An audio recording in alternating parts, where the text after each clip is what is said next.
Dr. Eric English, take one. Dr. English is just addicted to Manchester City soccer. Manchester City is the best club in the land and all the world. That's how the chant goes. But Manchester City, I'm in the supporters club. In fact, my brother-in-law is from Chelsea neighborhood, and I just saw him this last weekend. And Chelsea's not doing so well, so I had a lot to say. And he didn't say much at all.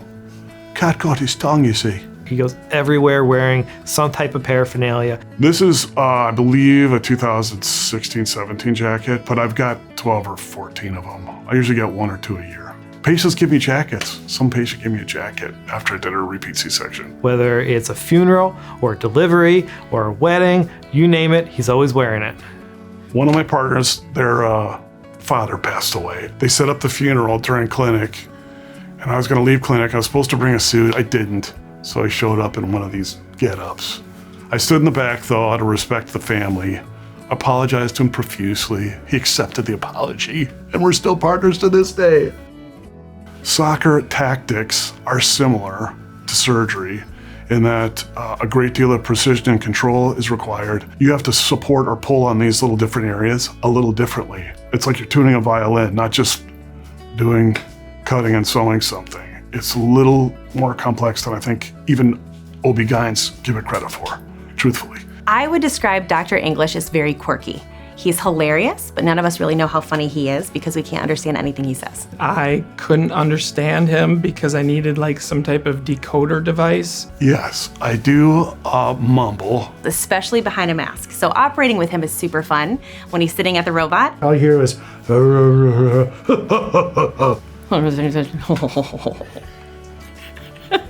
he has a very unique relationship with his patients. He is who he is all the time. There's no Eric inside the patient's room, Eric outside the patient room. He's Eric. And that's, he's true to who he is. And that, I think patients see that. Dr. English is somebody I would let work on my family. And that's, he's like I said, he's good at what he does. The pelvic floor basically is part of a support. It's a dynamic support system for your urethra, your bladder, vagina, and rectum. Some women have trouble with their pelvic floor, and these are the people that eventually, they start having symptoms, and if they're brave enough to seek therapy, we see them. A lot of people, these problems happen so slowly and they're so insidious, they never know to come in. And they don't. They don't think there's help for them, or it's just a natural part of aging. Half of my work is telling people there's options out there for you. Distortions of the pelvic floor end up affecting organ function. So you'll have fecal incontinence, bladder incontinence, sexual problems.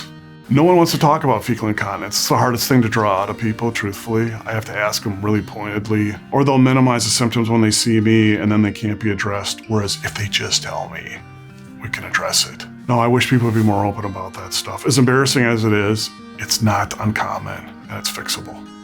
In the operating room that we have now, we get to play music. We'll have blues one week, bluegrass the next. I've done heavy metal. We were on a bluegrass kick there for a while. That was okay. They try to fight it. I'll come in the room, there'll be some Hawaiian stuff playing. No, we're going to alternative rock then. Do you see how? I can't tolerate this insubordination when it comes to the music choice. We're listening to my music. Dr. English is very fun and gregarious, but when it's something serious and you have options, he really goes through like option A, B, and C and really helps you decide what is best for you. He will let you guide the conversation, but will also address all your concerns. After I graduated residency, I'd always want to do independent medical practice. It enabled me to offer every patient all the options. Some doctors don't see the individual as somebody that, hey, I have to individualize treatment to you. And it's more like, this is the annual exam.